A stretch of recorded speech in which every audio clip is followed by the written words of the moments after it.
오늘 이 말씀은 시편의 말씀입니다. 다윗의 시이죠. 시편은 하나님을 향한 다윗의 예배이기도 합니다. 어떤 환난에서도 구원해 주신 하나님을 찬양하는 감사 찬송이 곧 시편의 시입니다. 시를 통하여 하나님을 찬양드렸던 거예요. 예배드렸던 거예요. 우리를 향해 선포하시는 살아계신 하나님의 말씀입니다. 분명히 인간이 지으신 말인데 다윗이 지은 시인데 다윗의 시를 통해서 하나님이 말씀하고 계시다는 거예요. 이 말씀이 우리의 말씀이 되길 바랍니다. 다윗이 최후 승리를 얻은 후에 드린 감사의 예배가 오늘의 말씀입니다. 다윗은 시편을 통해서 늘 하나님과 동행했다라고 그렇게 고백하고 있습니다. 8절에 다시 한번 볼까요? 주님은 언제나 나와 함께 계십니다. 이렇게 말하고 있죠. 주님은 언제나 나와 함께 계시다는 거예요. 동행하고 있다는 거예요. 평생을 하나님과 길벗이 되어서 그분의 말씀을 듣고 순종하고 섬겼다는 거예요. 대화했다는 거예요. 주거니 받거니 대화하면서 살았다는 거예요. 우리 모두 성도의 삶이 이랬으면 좋겠어요. 시간 나든 바쁘든 힘들든 짜증이든 어떤 상황에서도 주님과 대화하시고, 주님 이때는 제가 어떻게 하면 좋을까요? 주여 너무 힘들어요. 힘을 주세요. 주여 너무 심란해요. 이 기쁨이 계속 됐으면 좋겠어요. 이렇게 대화하는 거예요. 그게 기도고 바로 오늘 다윗이 나누는 하나님과의 대화의 모습이에요. 우리 모습도 이게 기도를 어렵게 생각하지 마세요. 막 너무 일사천리로 막 오래 지르는 기도도 정말 중요해요. 부르짖는 기도가 참 중요하거든요. 거기 안 중요한 게 아니라 참 중요한데 더 중요한 거는 순간순간 하나님과 대화하는 게 난 제일 중요하다고 생각합니다. 그게 바로 내 마음이 온전히 주님께 들어져 있는 상태예요. 주님과 같이 사는 상태예요. 하나님이 늘 나와 함께 하는 거예요. 내 오른편에 계시고 내 가슴 속에 계시고 내 머리 안에 있고 내 손과 발과 모든 손톱까지도 나 머리카락 안에도 하나님 함께 계신 거예요. 이 얼마나 아름답고 존귀한지 몰라요. 그죠? 그래서 다윗에 가는 길에 하나님이 길벗이 되어줬다라고 말하고 있어요. 원수를 피해 도망 다닐 때도 다윗은 주님을 의지했어요. 도망 다니는 중에도 숨어 있으면서 굴속에 숨어 있으면서 주님께 기도했어요. 그러니까 어때요? 사울을 죽이지 않고 용서해 줄 수 있었잖아요. 기도하지 않은 사람은 절대 용서할 수 없어요. 여러분들 지금 세계 전쟁이 아주 그냥 이스라엘 전쟁이 일어나고 있고요. 러시아랑 우크라이나 전쟁이 있는데 왜 싸웁니까? 악이 받쳐서 그래요. 상대방을 죽이자 하면 내가 죽는다고 생각하니까 못 견디는 거예요. 그래서 그냥 죽여버려요. 가장 인간이 할 수 있는 가장 잔인한 게 전쟁 아닙니까? 이거 지금 하고 있는 거잖아요. 그런데 기도하는 사람, 주님과 대화하는 사람이 그럴 수 있을까요? 절대 안 됩니다. 그죠? 주님과 함께하는 사람이 길벗까지 해서 살아가는 사람이 어떻게 그런 험악한 일을 할 수 있겠어요? 항상 말이 조심하고 행동 조심하고 내가 하는 모든 것을 조심하게 될 거야 아마. 그렇죠? 하나님 나와 함께 계신 거 아는데 믿는데 어떻게 내 마음대로 살 수 있나요? 이렇게 주님께서 길빗되어 위로받으며 격려받으며 승리하는 삶을 살았던 게 다윗이에요. 다윗이 하나님의 말씀을 읽고 묵상하며 그 말씀에 순종했더니 하나님께서 다윗의 오른편에서 동행해 주셨다. 길벗이 되어 주셨다라고 말씀하시는 거예요. 여기 성경에서 말하는 오른편의 의미가 참 중요한데요. 성경에서는 오른편을 말할 때 그것이 내 편이라는 뜻이에요. 내 편. 내가 너의 파워가 된다. 내가 너의 능력이 된다는 거예요. 내가 너의 모든 것이 된다. 이 능력이 오른편을 펴. 하나님은 오른편을 펴서 반드시 그게 너의 모든 것, 내가 너 편, 너의 도울 자가, 협력자가 되겠다는 표현할 때 오른편이 되겠다고 그래요. 그래서 이사야에서 41장 10절에 보면 이렇게 해석하고 있습니다. 제가 말씀을 해놨으니까 같이 보도록 할게요. 여기 있죠? 자, 시작. 참으로 너를 도와주리라. 참으로 나의 의로운 오른손으로 너를 붙들리라. 나오죠? 너의 의로운 오른손. 누구예요? 하나님의 의로운 오른손. 오른손은 의롭다는 거예요. 정의라는 거예요. 정의. 오른손으로 내가 너의 오른편에 너와 함께하면서 너를 도와주겠다는 말씀. 놀라운 말씀이 오늘 다윗의 고백 속에 나오는데 이 말씀은 우리의 말씀이 되길 바랍니다. 그렇습니다. 다윗이 하나님의 앞에서 신실하게 살았더니 주님께서 다윗의 오른편이 되어 주셨던 것입니다. 자기의 생각을 하나님은 자기 생각을 다윗과 나누고 자기의 뜻을 다윗에게 알려주고 네가 해야 될 바를 다윗에게 가르쳐주고 이렇게 살면 우리가 실수하지 않을 것 같아요. 제가 우리 학교에서 이제 전도 선교회를 운영하는데 우리 그 전도사님들이 여러분이 계셔요.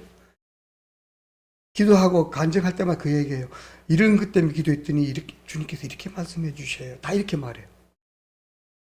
대화하는 거예요. 하나님과 대화. 하나님과 대화하는 거예요. 우리 다 가능합니다.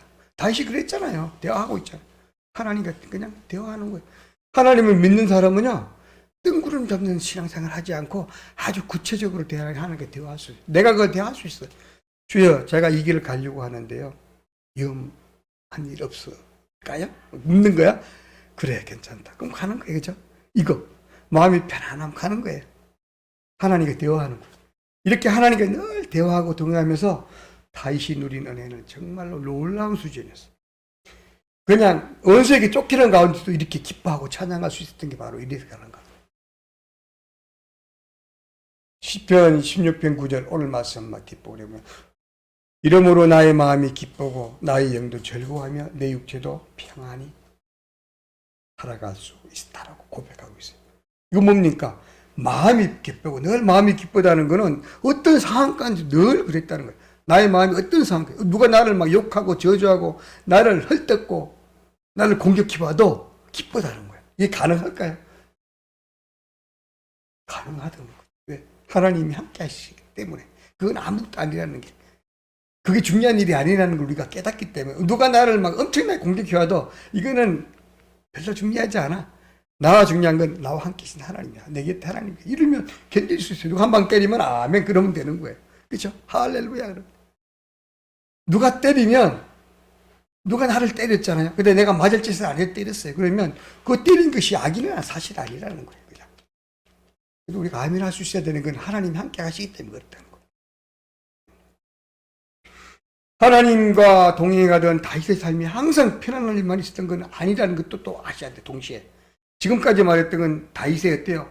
정말 기쁜 삶, 행복한 삶. 그래서 하나님께 신앙 고백하면서 주여 나와 함께 해주셔서 감사합니다라고 고백하는 일이 있었다면 또 다른 한편에서는 다윗의 다른 모습을 볼 수 있어요. 시편 22편 1절을 보도록 할게요. 내 하나님이여 내 하나님이여 두 번씩이나 반복해 부르시죠. 내 하나님이여 내 하나님. 애타게 부르시는 거예요. 어찌 나를 버리셨나이까? 어찌 나를 멀리하여 돕지 아니하시며 내 신음을 듣지 아니하시나이까? 바로 다윗의 같은 시편에 나오는 말씀이에요. 항상 좋은 것만 있었던 게 아니라는 거예요. 지금 보세요. 얼마나 어려웠으면 이렇게 말할까요? 하나님이여 하나님이여 주여 주여 어찌하여 나를 버리셨나이까? 어찌하여 나를 돕지 아니하시나? 이렇게 말하고 있잖아요. 애통하는 마음으로 저렇게 고백하고 있는 이게 또 한편의 다윗의 모습이었어요. 그런데도 불구하고 다윗이 어때요? 기뻐하고 찬양할 수 있었던 것은 이런 모습이 곧 어때요? 모든 사람이 겪어가는 살아가는 삶의 모습이라는 거예요. 이것이 여러분들이 고난과 고통과 환난 속에 살아간 때 주님은 나만 고통을 주신다고 생각하기 참 쉬운데 아니라는 거예요. 분명히 다윗도 이런 고통도 있었고요. 다윗만 그런 게 아니에요. 다윗만 그런 게. 우리 삶에도 늘 굴곡이 있게 마련인데 엘리야의 삶을 볼까요? 엘리야는 어때요? 갈멜산에서 7년 동안 비가 한 방울도 안 오고 구름 한 점 없던 그 상황에서 하나님께 뜨겁게 기도했더니 드디어 어때요? 소나기가 쏟아졌잖아요. 그래서 모든 가뭄이 해결되고 그로 인해서 어떻게 됩니까? 거짓 선지자들 다 죽여버리는 놀라운 역사가 나타났잖아요. 그랬는데 그 거짓 선지자를 죽여버린 그 사건 때문에 어때요? 이세벨이 죽이겠다고 그냥 사람을 불러서 강력하게 경고를 하고 왔어요. 그 생각하니까 갑자기 그때요. 자신감이 떨어지고 그냥 공포감에 휘말려서 도망을 가게 돼요. 어디로 갑니까? 사막으로, 광야로 도망을 가게 돼요. 이 보세요. 그렇게 강력하게 하나님의 능력을 발휘했던 엘리야가 한편에서 또 금방 완전히 죽음을 두려워하며 도망가자. 그래서 사막에서 그 뜨거운 데 앞에서 하나님께 고백합니다. 차라리 저를 죽여주옵소서 라고 기도하게 되죠. 약한 모습이 동시에 존재하는 거예요. 베드로를 볼까요? 베드로 우리 다 아시잖아요. 예수님의 12제자 중에 가장 수제자입니다. 그리고 베드로의 신앙을 그거를 바탕으로 내가 교회를 세우겠다. 내 전을 세우겠다고 예수님 말씀하셨던 그런 위대한 하나님, 예수님의 제자였어요.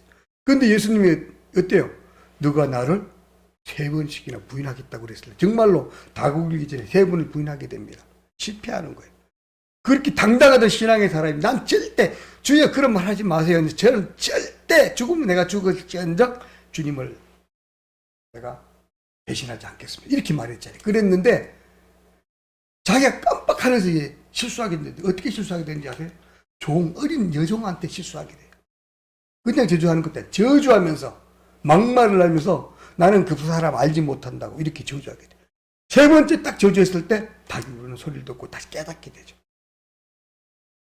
그렇게 신앙이 좋으신 예수님의 제자까지도 어때요? 이런 실패와 좌절을 하게 되는 경험을 하게 되는 거예요. 그렇다면 우리가 실패하고 우리가 좌절하는 것은 너무도 당연하고 그럴 수 있다는 거예요.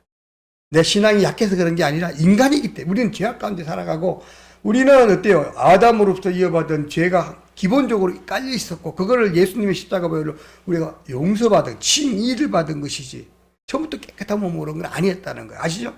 우린 죄인이에요. 그래서 나도 모르게 불쑥 죄의 모습이 나타나는 거예요.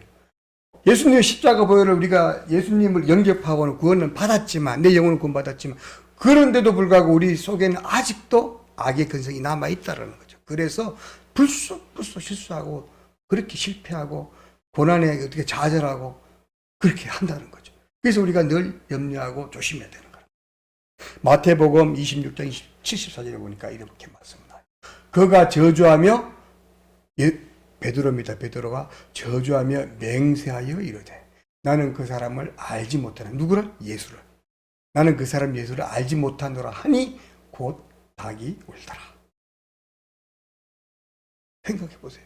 이게 어떻게 가능해요? 3년 동안 끝까지 그냥 먹고 자고를 같이 했던 베드로였어요. 예수님과. 예수님이 그 3년 동안 복음을 전한 게 전부예요. 그 이전에는 32대 전에는 전하지 않았어요. 아시잖아요? 3년 동안 복음 전한 그 모든 순간에 베드로가 다 같이 한 거란 말이에요. 그랬던 베드로가 이렇게 배신 때리는 거 보세요. 그냥 배신 때리는 게 아니라 그가 저주하여 맹세했다. 그 정도 이게 참 표현이 건전하게 성경 말씀 표현된 거지. 보세요. 저주했다고 어떻게 저주했을까요? 욕했겠죠. 화를 내면서 욕했겠죠. 그리고 맹세까지 했으니까. 어떤 표현이 대충 감이 오잖아요. 각각 자기 수준에 맞게 항상 하시면 돼요. 그죠? 베드로가 예수를 저주한 이런 모습이 나왔단 말이에요. 그러니 뭐 우리는 오죽하겠어요. 참, 이거 보면은 가슴이 답답해지죠. 그죠? 우리의 믿음이 아무리 강해도 목숨이 이어받으면 우리 또한 그럴 수 있겠다. 라는 생각을 해봅니다. 여러분들, 얼마 전에 코로나19 3년 동안 우리나라가 모든 교회들이요 대면 예배를 폐했잖아요. 우리도 우리는 그전에도 사실은 유튜브를 했을 텐데 많은 교회가 유튜브 예배드리고요. 한 교회 거의 1,000명, 2,000명 모이는 교회가 3,000명 모이는 교회가 100명, 50명 이렇게 앉아서 예배드렸다고요. 한 명과 한 명 사이에 2m씩 떼고 앉았어요. 그걸 또 구청에서 나와서 카메라 사진 찍고 고발하고 그랬어요. 근데 전 솔직히 그때 우리는 그 코로나 중에 우리 교회가 만들어졌죠. 우리는 2020년 10월 4일날 저희들이 개척이 됐습니다. 코로나 중앙에. 지금까지 한 번도 우리는 대면 예배를 안 드린 적이 없습니다. 어쨌든 우리가 작아서 그럴 수 있지만 우리는 대면 예배를 드리겠다는 마음을 가지고 있었기 때문에 가능한 거죠. 근데 우리나라 대한민국의 많은 교회들이 예배를 폐한 거나 마찬가지예요. 많은 성도들이 그래서 떠나갔습니다. 교회가 10,000개가 사라졌대요. 코로나19 사이에 교회가 우리나라에 10,000개가 사라졌대요. 우리나라 성도의 20%가 사라져갔고요. 큰 교회는 20%가 아니라 거의 30% 이상 사라졌대요. 안 나온다는 거예요.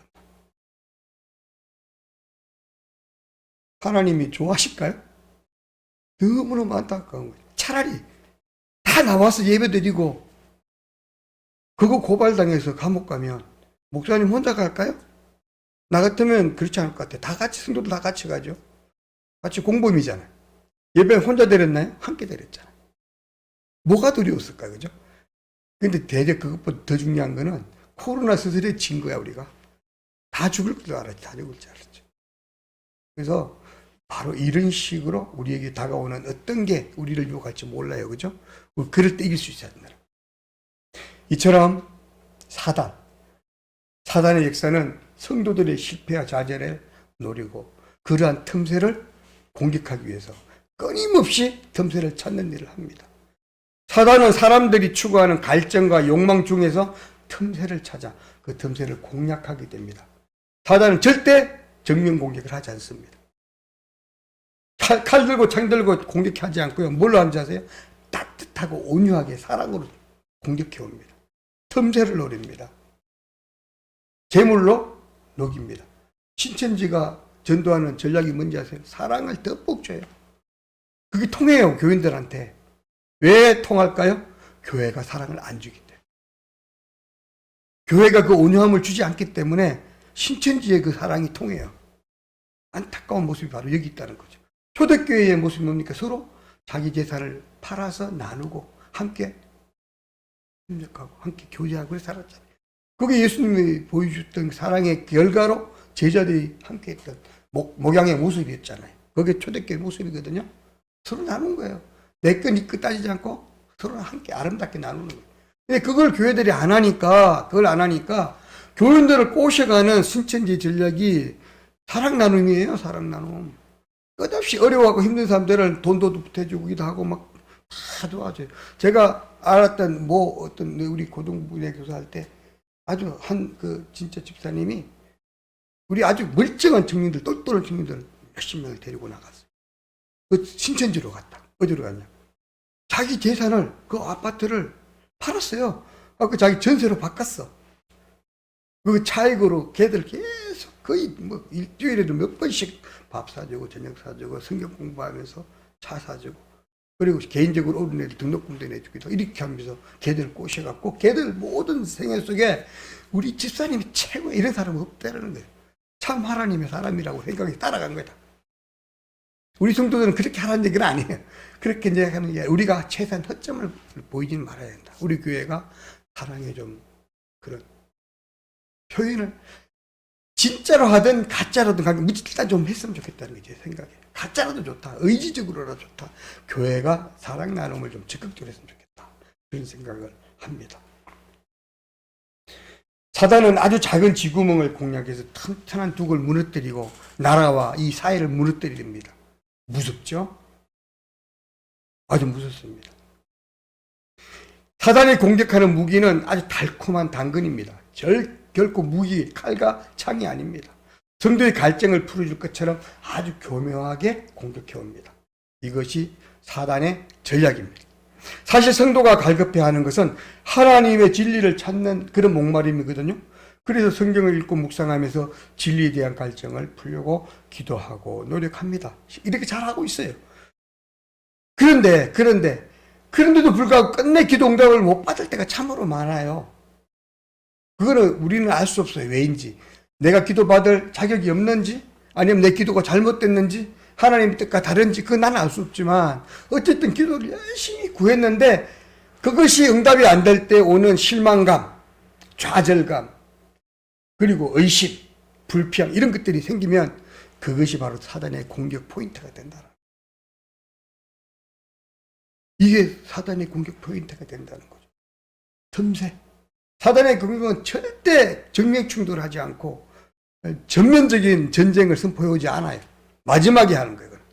그건 아주 교묘하게 항상 뒷뜰로 가서 알게 모르게 쥐구멍을 파고 들어오는 거예요. 이렇게 들어오는. 이게 사단의 공격. 그래서 내가 모르는 사이에 내가 잠시 기도 안 했더니, 내가 잠시 말씀 읽지 않았더니, 잠시 내가 교회도 빠지고 하나님과의 대화를 하지 않았더니 어느 순간 내 생각이 바뀌어 있는 거예요. 나도 모르게 자꾸 불만하고 있는 거야. 나도 모르게 자꾸만 다른 사람들이 짜증을 내고 있는, 나도 모르게 그렇게 느껴지는 거야, 되는 거야. 별거 아닌데 막 짜증이 나. 누가 나한테 무슨 얘기를 했는데 지나가는 생각은 그거 아무것도 아니었고 조금 참으면 되는데 나도 모르게 팍 쏴버렸네. 아휴 주여, 너 실수했습니다. 여기 바로 사단의 공격이 내가 살짝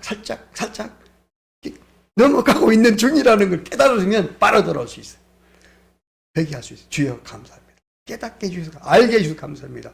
다시는 빠지지 않겠습니다. 끝까지 참는 거예요. 막 속이 뒤집어도 참을 수 있어요. 그죠?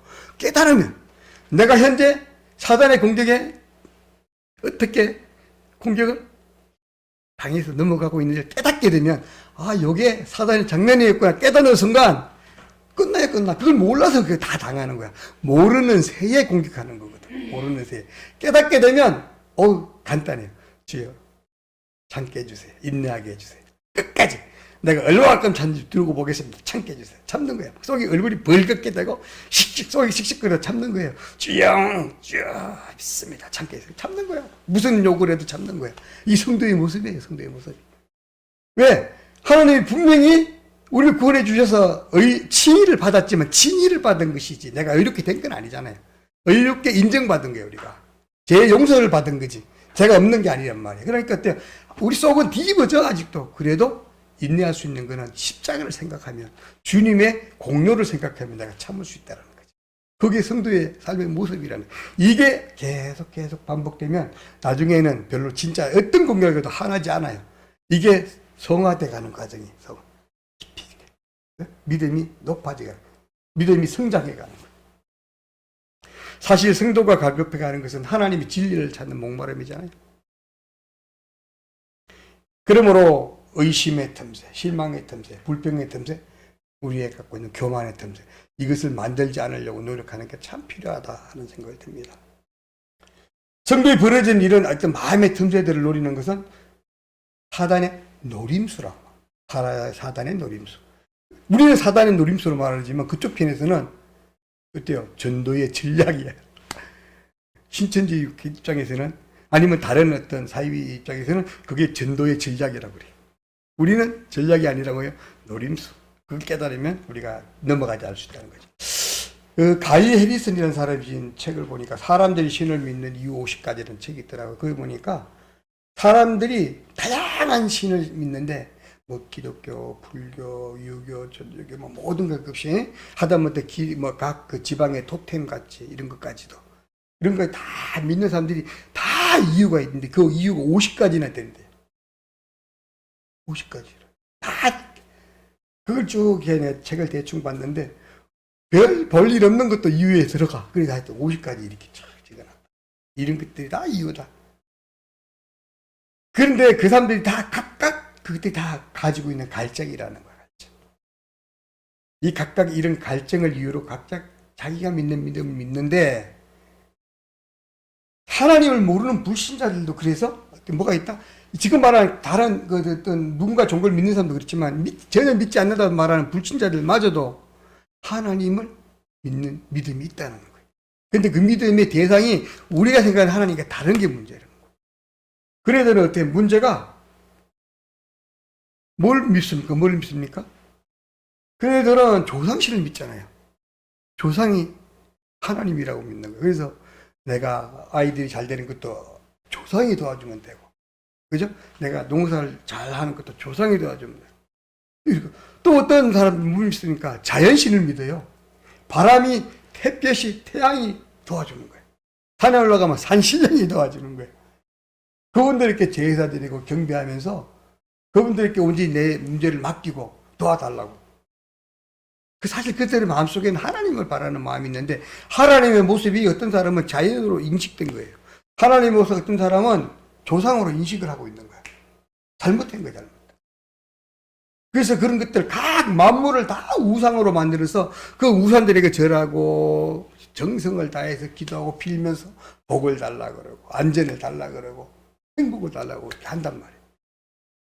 그들 모두가 하나님이 만든 피조물이기 때문에 알게 모르게 하나님을 경배하는 이런 마음이 있는데, 그분들이 하나님을 몰라서 못 믿는 거거든요. 여기에 어떤 우리가 해야 될 이유가 있냐면, 우리가 복음을 전해야 될 이유가 거기 있는 거예요. 우리가 복음을 전해서 믿을 대상을 정확하게 알려주는 게 우리의 역할이에요. 너가 하나님을 믿어야 돼. 내가 예수 그리스도를 통해서 하나님과 우리 관계가 회복됐다는 걸 믿으면 너가 하나님과의 대화가 이루어질 수 있고, 지금까지 내가 믿었던 자연신, 무슨 뭐 불의 신, 물의 신, 바위의 신, 나무의 신, 그것이 할 수 없고, 그거는 우상일 뿐이고, 그거는 그냥 하나님이 만든 피조물일 뿐이고 아무것도 아니야 라고 알려주는 게 필요하다는 거예요.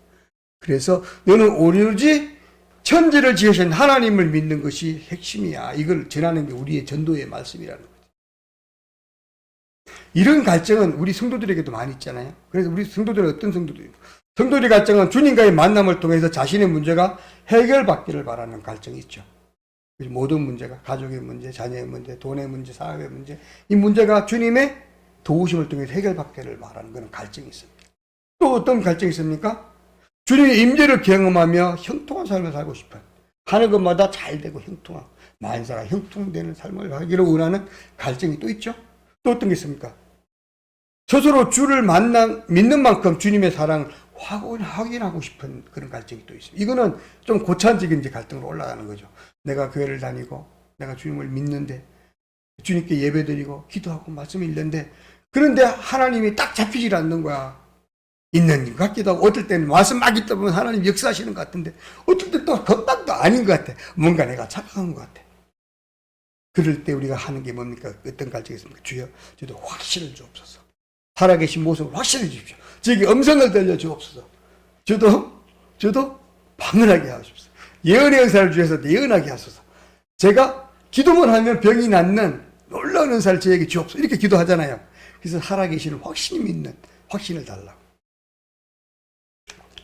또 성도들 어떤 갈증이 있습니까? 주님으로부터 뜨겁게 사랑받고 싶어하는 그런 갈증이 있습니다. 하나님 나를 너무너무 사랑하는 그런 모습을 확신을 갖고 싶어하는 거예요.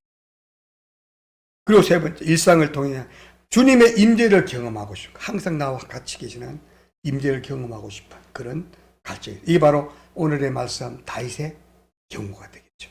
내 오른편에 항상 계시는 예수님 하나님의 존재를 늘 경험하면서 내 길벗이 내가 가는 인생길에 나와 함께 걸어가는 길벗, 나의 인생의 길벗이 되시는 하나님, 그 예수님의 존재를 우리가 발견하는 그런 사람, 그런 그 갈증을 갖고 있다는 것이죠. 그래서 우리의 영혼이 하나님과 의도적으로 동행하는 노력을 하게 되는데요. 의도적인 노력입니다. 우리가 나도 모르게 막 우러나는 행위가 되면 참 좋은데 아직 그게 안 되니까 의도적으로라도, 내 의지적으로라도 나의 욕망을 가지고 막 내가 열심히 내 마음을 막 다해서 틈만 나면 무릎 꿇고 주님과 대화를 나누는 노력을 하게 됩니다. 그래서 저 바쁜 중에도 시간 내서 새벽 기도하게 되고, 바쁜 중에서 하루 시간 내서 네 번 기도하게 되고, 이렇게 하면서 날 기도 생활을 하는 것을 우리가 의도적으로라도 해야 된다는 거예요. 그래서 습관화시킬 필요가 있다는 거죠. 근데 습관화가 통해서 믿음이 진실하지 않은 왜곡될 수도 있다고 이렇게 볼 수 있는 사람들이 많이 있지만, 저는 그렇다 하더라도 해야 된다. 해야 돼요. 때만 되면 말씀을 읽으며 주님의 말씀을 곱씹고 묵상하는 일도 의도적으로 시간을 정해놓고 해야 된다는, 이 성도의 삶이 바로 되기 위해서. 세 번째가 가는 곳곳마다 복음을 자랑하며 하나님의 정의로 살아가는 복음 전도일을 의도적으로 해야 된다. 말을 듣든 안 듣든 저는 말씀을 전해야 된다는 거. 복음을 전해야 돼. 전도해야 돼. 네 번째가 어디를 가든지 주님을 찬송하며 날마다 주께로 나아가는 찬송하는 삶, 예배드리는 삶을 의도적으로, 아무리 피곤하고 힘들어도 끝까지 내 의지로 일어나서 세수하고 단정하게 옷 입고 교회로 나와야 된다는 거죠. 이게 의도적인 행위인데, 이것들이 때에 따라서는 가식적으로 볼 수도 있죠. 형식적으로 볼 수도 있어요.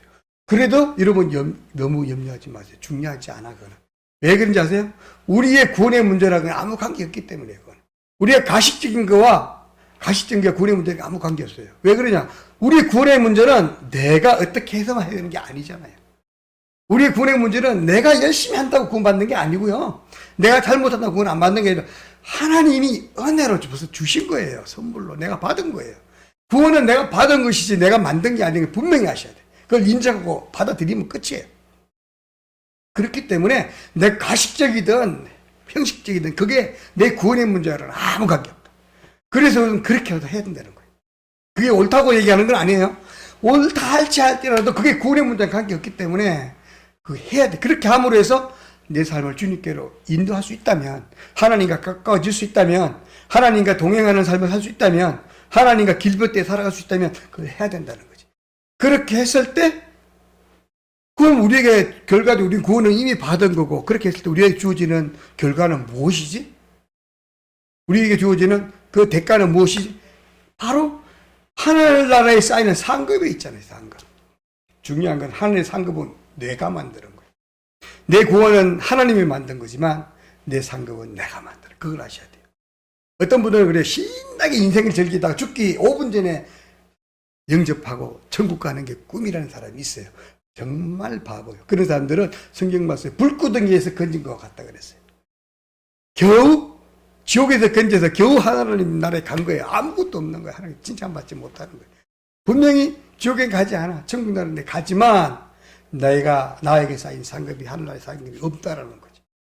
말씀 보면 여기저기에 상급의 차이가 굉장히 나타나요. 제자들을 천국에서 12자리를 만들어 주겠다고 약속하시는 모습이 있잖아요. 뭐냐면 그거는 왜 전캐들은, 그 제자들은 자기 삶을 몽땅 버리고 예수님을 쫓았기 때문에 그만큼 상급을 받는 거예요. 이 모습이 상급이 상급. 구원의 문제가 아니라 그랬죠. 이건 구원의 문제가 아니라 구원은 이미 받은 거고, 우리 성도가 열심히 살아야 되고 열심히 전도해야 되고 열심히 말씀 순종하고 살아가야 될 이유는, 우리가 선행도행하고 이렇게 살아가는 이유는 구원의 목적이 있는 게 아니라 하늘나라의 상급의 목적이 있는. 또 상급이 없다 하더라도 구원받은 사람의 당연한 모습이기 때문에 그게 중요한 거예요. 사실은 우리는 구원 상급을 너무 따지는 건 아니야. 근데 그게 하나님께서 약속하신 상급이 있다는 건 분명히 아셔야 돼. 그러나 우리가 그렇게 살아야 될 이유는 구원받았기 때문에, 그것이 은혜가 너무 커서 하나님이 나 같은 사람을 구원하신 게 너무 감사해서 그렇게 살아갈 수밖에 없는 건데, 근데 그게 자꾸 안 되는 거는 바로 자꾸 실패하고 좌절하기 때문에 그렇다는 거예요. 그래서 우리는 의지적으로라도 이렇게 습관화된 신앙들이라도 해야 된다라고 말씀드리는 거예요. 우리 성도들이 너무 잘하고 있는 게 빠지지 않고 예배드리고 이렇게 하는 게 참 하나님 보시기에 상급이 쌓인다라는 것이죠. 예수님도 우리를 향한 갈증이 있었어요. 우리가 하나님을 이렇게 바라는 갈증이 있다면 예수님도 우리에게 갈증이 있다는 거예요. 이게 곧 하나님의 갈증이기도 한데요. 예수님의 갈증은 뭐냐? 우리의 마음 문이 열리기를 기다리는 갈증. 지금도 우리 곁에서, 어디에? 내 오른쪽에서 영배야, 네 마음만 열면 내가 들어갈게, 이러고 있다는 거예요. 문 밖에서 우리가 마음을 열기를 기다리고 계셔요. 우리를 위해 지신 십자가를 의지하여 죄를 회개하며 주께 돌아오기를, 내가 너를 위해 죽었다, 내가 너의 죄를 다 해결했잖아, 뭘 염려하니, 내 말을 믿고 따라와, 나만 믿고 따라와, 이러고 있는 거죠. 그래서 예수님은 놀라운 거는 오랫동안 내 옆에서 기다리고 있는 거예요. 내가 스스로 선택하기를. 내가 자유의지로 하나님의 그 길을 선택하기를 기다리고 있는 거예요. 너는 이미 구원해놨어. 길은 다 만들어놨어. 너는 그냥 이 길을 믿고 그냥 따라오기만 되는데, 근데 많은 사람들이 교회 가면 헌금해야 된다고 그러고, 헌금해요. 그게 구원의 목적이 전혀 아니라는 거죠. 그거 아무거나 헌금 10원도 안 해도 우리는 구원받을 수 있어요. 하나님이 구원하셨기 때문에. 그거와 구원 문제는 아무 관계없다는 걸 분명히 아셔야 되는 거예요. 요한계시록 3장 20절을 보도록 할게요. 볼지어다 내가 문 밖에 서서 두드리노니 누구든지 내 음성을 듣고 문을 열면 내가 그에게로 들어가 그와 더불어 먹고 그는 나와 더불어 먹으리라. 서로 더불어 먹는다는 얘기 뭐예요? 함께 가족이 됐다는 거예요. 아침에 일어나서 함께 밥 먹고 점심 먹고 이렇게 더불어 함께 하나님과 함께 살아가는 삶이 바로 우리 천국 백성 된 거 아니에요? 네가 헌금을 얼마 해라, 그러면 내 가족을 넣어줄게, 이게 아니에요. 네가 선한 행동을 해서 저 사람들에게 돈을 얼마를, 네 재산의 절반을 바쳐라, 내가 너 구원해줄게, 그게 아니에요. 과부의 동전 한 입을 예수님은 너무너무 칭찬하셨어요. 한 입 갖고 뭐 하게요? 칭찬하셨어요. 그 한 입을 칭찬하신 게 아니고요. 그 과부는 낼 돈이 없었어. 겨우 한 푼이 있을 때 그걸 낸 거예요. 전 재산을 낸 거예요. 한 푼이 전 재산일 수도 있고요. 수많은 재산을 내도 전 재산이 아닐 수도 있어요. 그죠? 근데 그분은 전 재산을 한 푼을 낸 거. 그랬다 예수님이 그걸 그렇게 칭찬하신 거예요. 너의 그 마음이 너를 이미 구원했다라고 칭찬하시는 거. 우리는 그래서 금액이 따지는 거 아니고 행위의 크고 작음 따지는 게 아니라 우리의 마음이 정말 중요하다는 거예요. 그러나 생각해 보면 우리는 주님이 나를 버렸다고, 주님이 나를 버리지는 않았어도 주님이 나를 아직 모른다고, 주님이 나까지 사랑하겠어? 나 같은 사람까지 주님이 아시겠어? 라고 생각할 때가 참 많은데, 잘 들어보면 오늘 말씀 생각해 보세요. 내가 주님을 버린 것이 아니라 주님이 나를 버리신 게 아니라 내가 주님을 모르고 있다는 거예요. 내가 주님을 잊고 있었다는 거죠. 주님이 나에게 녹화하고 계시는데 제발 네 마음문을 열고 나를 받아들여라고 하고 계시는데 우리가 그걸 문을 닫고 있었다는 거지. 문제는 누구한테 있을까? 나한테 있는 거예요. 나한테. 그래서 우리한테 주는 이 자유의지 그걸 우리가 활용하지 못하고 있는 거지. 왜? 모르기 때문에 뭐예요. 이거는 예수님의 말씀을 전하지 않고 알지 못하면 그럴 수밖에 없는 거라는 거예요. 주님은 언제나 우리 마음 문 밖에서 우리를 기다리고 계시고요. 그 기다리는 분이 바로 예수 그리스도이십니다. 그분은 우리를 위해 자신의 모든 것을 포기하셨고 우리의 오른편에서 지금도 함께 동행하고 계세요. 힘든 걸음을 갈 때도 함께 걷고 계시고 내가 좌절하고 눈물 짓고 있을 때도 주님께서 같이 울고 계시다는 거 아셔야 돼요. 그분을 받아들이기만 하면 되는 거예요. 우리의 반응이 주님의 갈증을 풀어줄 수 있는 길이라는 거예요. 주님의 갈증은 내가 문을 여는 거거든. 근데 우리 그걸 안 했기 때문에 주님이 정말 애처롭게 안타깝게 보고 계시는데 이거 마음문을 열고 주님께로 다가가기만 하면 주님의 갈증이 해소된다는 거예요. 우리의 믿음이 주님을 기쁘시게 한다는 얘기가 바로 그 얘기예요. 우리의 마음의 빗장을 풀고 문을 열어 주님을 모시면 주님이 나의 길벗이 되어 주신다는 거예요. 성도가 주의 사랑을 듬뿍 받는 비결은 무엇입니까? 우리 삶에서 주님과의 관계가 어떠한지를 잘 따져보고 믿는 거예요. 에베소서 3장 17절 보니까 믿음으로 말미암아 그리스도를 여러분의 마음속에 머물러 계시게 하여 주시기를 빕니다. 무슨 얘기예요? 믿음으로 그리스도가 내 마음에 오신다는 거예요. 다른 한마디도 없잖아요. 너의 능력으로, 너의 노력으로, 너의 행함으로, 너의 선행으로 이게 하나도 없어요.